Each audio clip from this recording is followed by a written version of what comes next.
Hey, my name is Paul Ortiz, and today I'll be covering our fourth and final installment in the Artivist speaker series, a Mr. Alex Figueroa. Alex Figueroa is a mixed media artist from the Bronx, New York, whose art style can be described as abstract expressionism. His hopes are that he can inspire people through his work and get others to create their own reality. Um, Alex has done a lot of work with schools, the Black Lives Matter movement, and many different murals throughout multiple cities in the United States, just trying to get others to notice activism that has been going on in a more artistic form. One of the more recognizable murals here in Greensboro, probably my personal favorite, is the A&T Aggie, which is their mascot, and it is downtown by Boxcar. He's also creating a brand that has his logo, which is a heart and stitches through it. There's some symbolism in that. And so be on the lookout for that. Upon speaking to Alex about his art style and how he got into making art, he mentioned that he really liked art, and from a young age he knew that, but was discouraged by those around him at times to pursue what he was trying to pursue. This is partially the reason why he wants to inspire others whenever he says create your own reality. He, as I mentioned before, likes to go to different schools, he does murals and showcases art in hopes that he'll be able to inspire the next generation to follow their passions. When asking Alex about his art style and how he would describe it, he says it is raw, abstract expressionism. He utilizes a lot of spray paint, which is how he started, so it's really familiar to him. Acrylic, cardboard, upon many other things.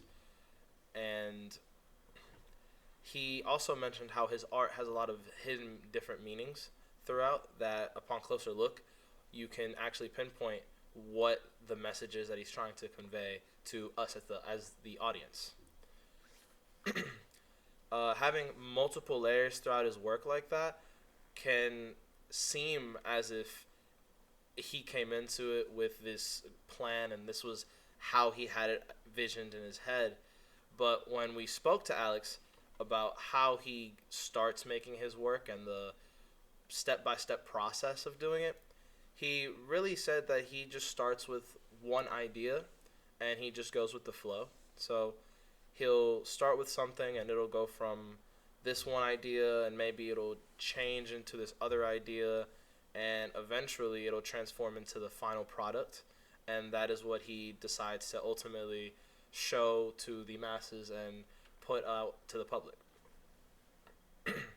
When we were in class and we talked to Alex about his own inspirations and where he draws inspiration from, he mentioned family, friends, music, definitely, as well as other artists that help him to create the work that he creates.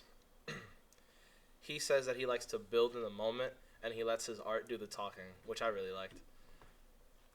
But outside of his own art, we talked to Alex just about life and basically what his art tries to tell you about life, and he gave us so many gems. He's honestly wise beyond his years.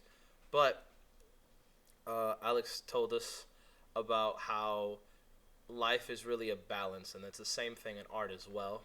And you really can, go a long time without realizing, hey, I'm too much this way or too much the other way.